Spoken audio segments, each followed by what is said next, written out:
దయచేసి నేను Mogalthur sub register వారిని, అలాగే బంటుమిల్లి సబ్ రిజిస్టర్ గారిని, అలాగే ఉండి సబ్ రిజిస్టర్ గారిని ఒక్క విషయం నేను మిమ్మల్ని అడగలుచుకున్నాను. ఒక్కసారి ఈ ల్యాండ్ గ్రాబర్లో ఈ శ్రీనివాసరెడ్డి గారు, ఈ మిగిలిన భూ కబ్జాదారులు పెట్టిన డాక్యుమెంట్ని ఒకసారి మీరు క్షుణ్ణంగా పరిశీలించండి. అలాగే నరసాపురం సబ్ రిజిస్టర్ వారిని కూడా మీరు పరిశీలించిన ఫలమైతే ఒక్కసారి మీరు చూస్తే మీకు అక్కడ ఒక్క పట్టాదారు పాస్బుక్ ఉన్న అడంగల్లో వాళ్ళ పేర్లున్నా మీరు చేస్తే మేము అడిగే అధికారం మాకు లేదు, ఆ రైట్ మాకు లేదు. కానీ ఇల్లీగల్గా ఏమీ లేకుండా, ఏ పేపర్ లేకుండా, కనీసం ఏ డాక్యుమెంట్ లేకుండా, ఏ అడంగల్లో పేర్లు లేకుండా, మా పేర్లు అడంగలు ఉంటే, పట్టాదారు పాస్బుక్ మాకుంటే మీరు రిజిస్ట్రేషన్ చేస్తే ఆటోమేటిషన్ ద్వారా మా పేర్లు మారిపోయే అవకాశాలు ఉన్నాయి, మీకు తెలుసు.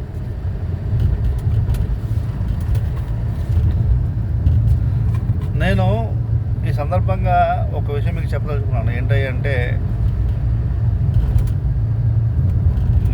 అవి మా జీవితాలు, మా సర్వస్వం.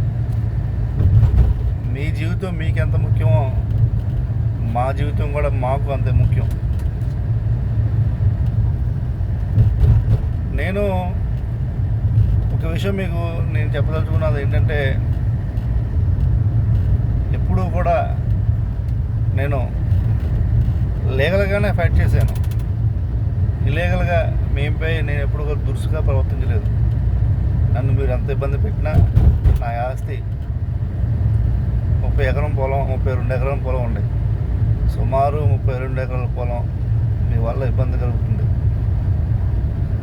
తేడా పడితే 32 ఎకరాల పొలం ఆటోమేటిక్స్లో పేర్లు తొలగిపోతాయి. మాయి పట్టాదారు పాస్బుక్ రద్దు అయిపోతాయి. మీరు ఒక్క స్టెప్ ఎదరికి వెళ్తే, మీరు రిజిస్ట్రేషన్ చేస్తే, మా కుటుంబం నలుగురు, మీ 3 అన్నదమ్ములు, మా నాన్నగారు నలుగురు, మా ఇంట్లో నలుగురు, 4 కుటుంబాల జీవితాలు ఇబ్బంది పడతాయి. రోడ్డు మీదకి వచ్చేస్తాం, కూలి పని చేసుకునే పరిస్థితి వచ్చేది. ఒక్కసారి దయచేసి మీరు చేసే ముందు ఒకసారి ఆలోచించుకోండి. ఆ పరిస్థితికి వస్తున్నప్పుడు మేము ఎంత తెగించాలి?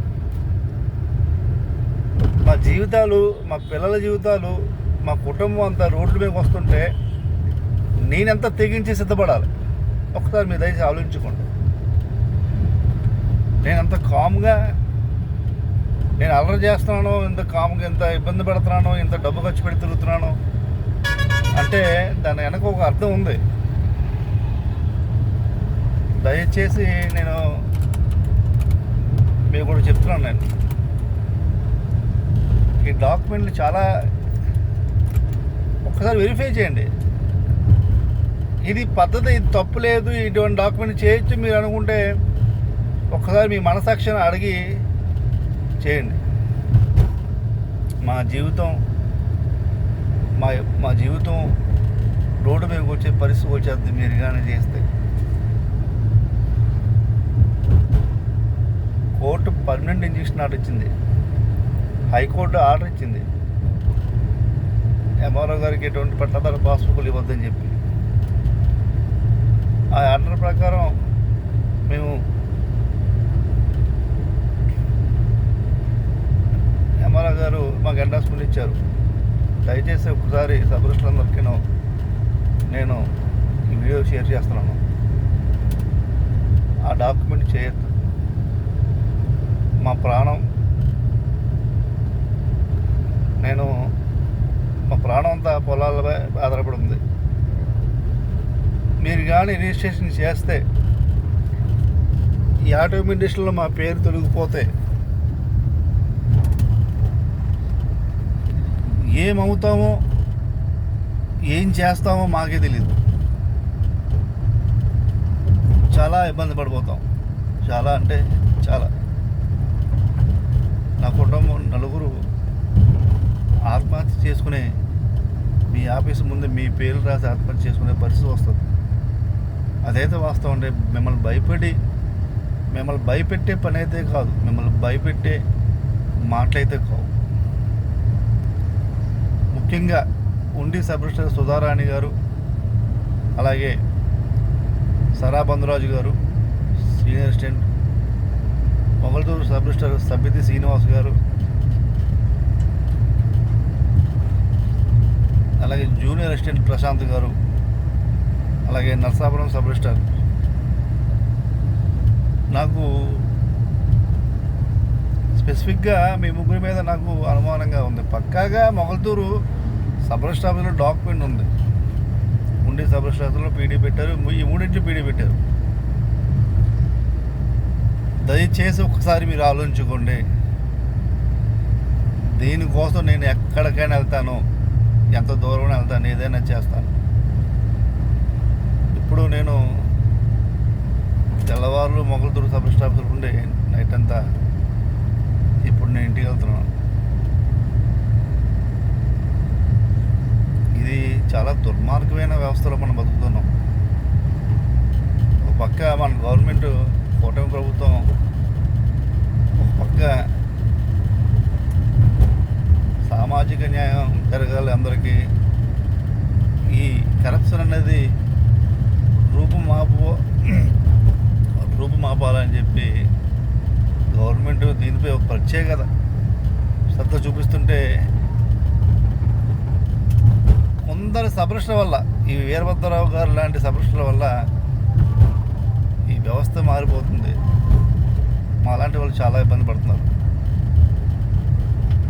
నేను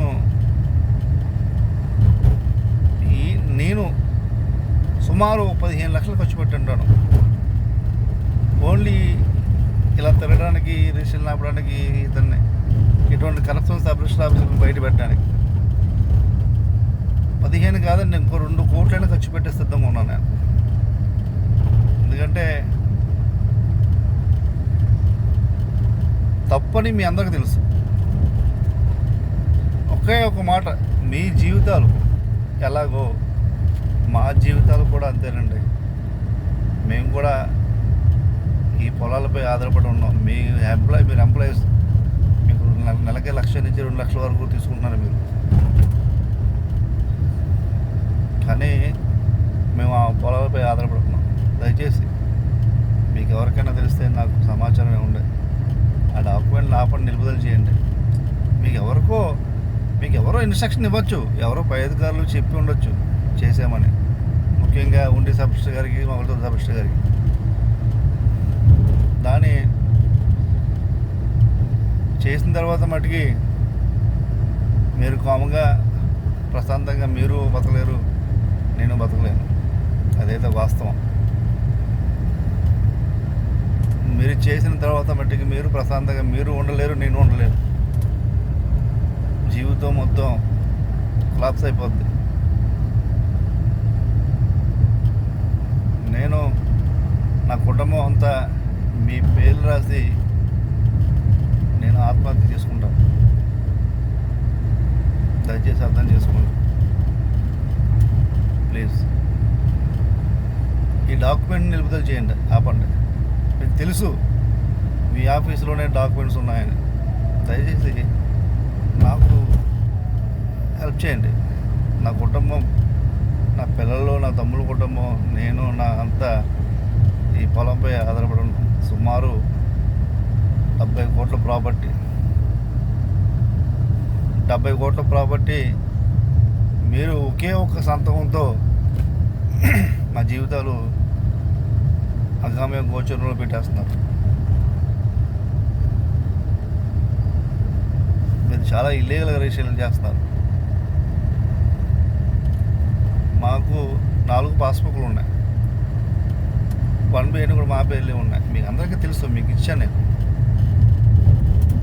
ఇచ్చిన తర్వాత కూడా ఈ ఆటోమేటేషన్లో మా పాస్బుక్ మేము రిజిస్ట్రేషన్ చేయకపోయినా, మాకు తెలియకపోయినా ఈ రిజిస్ట్రేషన్లు చేస్తే ఈ ఆటోమేటేషన్లో మా పేర్లు తెలిగిపోయి వాళ్ళ పేర్లు ఎక్కేస్తున్నాయి. వాళ్ళకి ఏ డాక్యుమెంట్ లేకపోయినా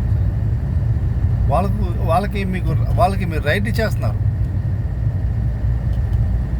మేము కోర్టు చుట్టూ తిరిగే పరిస్థితికి వస్తుంది. దయచేసి నేను ఈ సందర్భంగా మీకు కూడా మిమ్మల్ని ఒకటి అడుగుతున్నాను, ప్లీజ్ చేయొద్దు. మీ జీవితాలు మీకు ముఖ్యం, నా జీవితం నాకు ముఖ్యం. తప్పుడు డాక్యుమెంట్లు చేస్తే మాతో పాటు మీరు ఇబ్బంది పడిపోతారు. Be careful. నేను ముందు జాగ్రత్త కోసం నేను మీ అందరికీ ఈ వీడియో పెట్టడం జరుగుతుంది. ఈ ఉండి సబ్ రిజిస్టర్ సుధారాణి గారు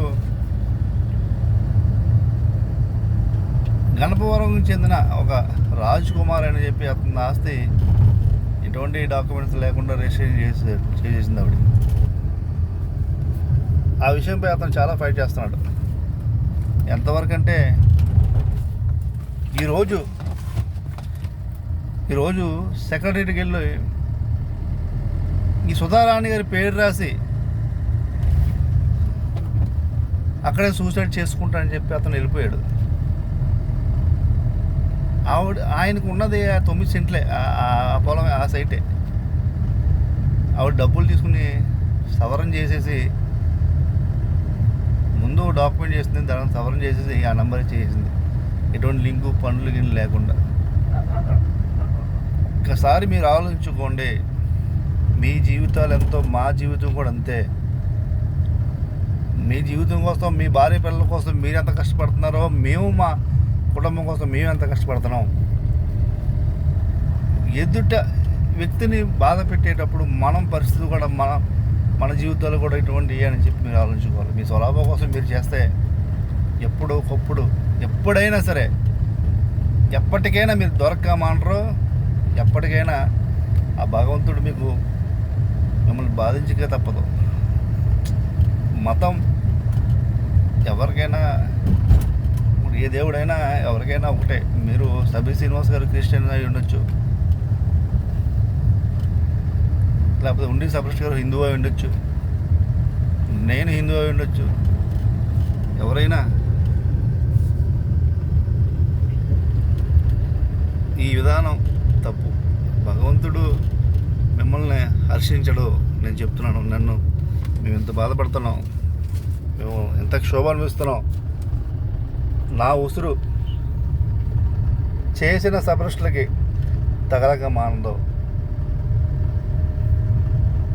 నేను చెప్తాను, నన్ను బాధ పెట్టిన వ్యక్తి ఎవడు కూడా బాగుపడే ఇది లేదు. దయచేసి ఈ డాక్యుమెంట్ విడుదల చేయండి ప్లీజ్. ఆపండి.